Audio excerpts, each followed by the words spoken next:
I find sometimes when I talk about AEDP that people are like, well, that sort of sounds like talk therapy. So walk us through like what's a typical session like and how is it different from, say, talk therapy?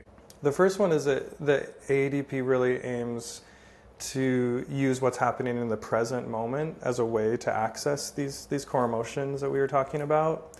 And a really efficient and wonderful way to be present is to bring awareness to your body. So often you'll hear an ADP therapist ask a client to slow down as they're talking about emotional material and ask them to describe physical sensations that might be happening. And then to track these emotions or these sensations as they shift and change. And what tends to happen is that things emerge that might not be as accessible from just like an intellectual place.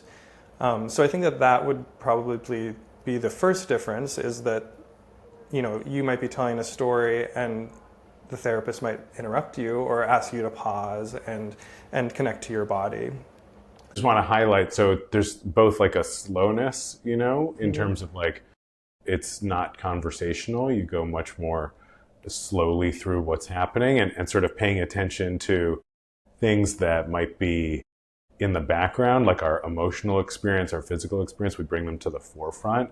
But then what happens is things shift very quickly when you do that. Right.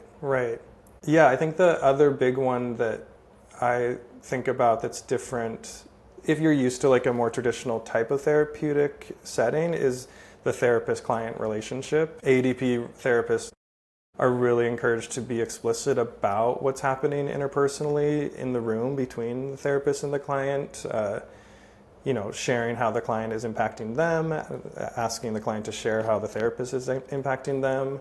And this can be such a powerful tool to get in touch with these deeply embedded stories and relational patterns that we all have, which not all therapies include that. It's not the only one, but I think AEDP might place the most emphasis on the relationship between the therapist and the client. Like, for someone who hasn't experienced that before, and they might be a little confused by that, what is good about that? What's good about knowing how your therapist is feeling? Well, I think the umbrella term or an umbrella thought is healing happens in relationship. That's something that ADP believes. I believe that as well. And for that to happen, you have to feel safe. You have to feel trusting of the other person. So this checking in, or kind of tracking what is going on in the relationship. How are you experiencing me? This is how I'm experiencing you. I think it can be really beneficial in building that trust, maybe even more quickly than if you didn't do that.